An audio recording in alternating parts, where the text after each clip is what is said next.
আগামী ২৩ জুন কার্যক্রম নিষিদ্ধ আওয়ামী লীগের প্রতিষ্ঠা বার্ষিকী ঘিরে বিশৃঙ্খলা এড়াতে আইনশৃঙ্খলা বাহিনীকে সতর্ক করা হয়েছে বলে জানিয়েছেন স্বরাষ্ট্রমন্ত্রী সালাউদ্দিন আহমেদ।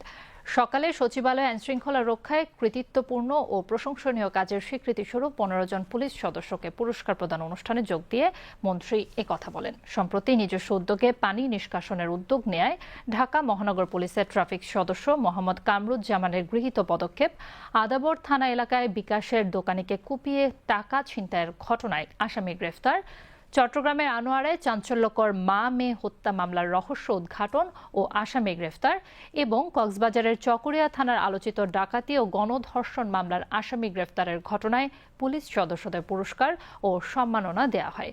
এ সময় স্বরাষ্ট্রমন্ত্রী বলেন, খুব দ্রুত সময়ে পুলিশ বাহিনী তাদের হারানো মনোবল ফিরে পেয়েছে এবং জীবনের ঝুঁকি নিয়ে দায়িত্ব পালন করছে।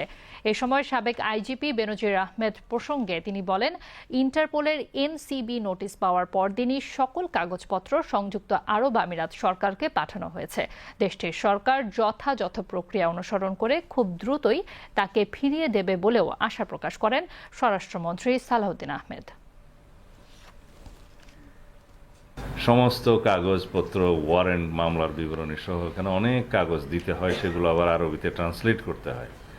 আমাদের অফিসাররা রাতে ৯টা পর্যন্ত কাজ করেছে এবং সেই দিনই পাঠিয়েছে আমাদের পররাষ্ট্র মন্ত্রণালয়ে।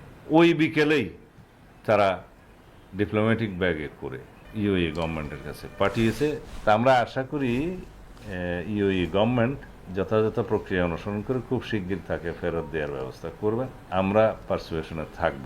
২৩শে জুনকে তালিকা টার্গেট করে একটা নিষিদ্ধ রাজনৈতিক দল, তো তারা বাংলাদেশে উশৃঙ্খলা অস্থিরতা সৃষ্টি করতে চাইবে, তো পুলিশ বাহিনী তার দায়িত্ব পালন করবে। সেজন্য অ্যালার্ট করা হয়েছে সারা দেশে।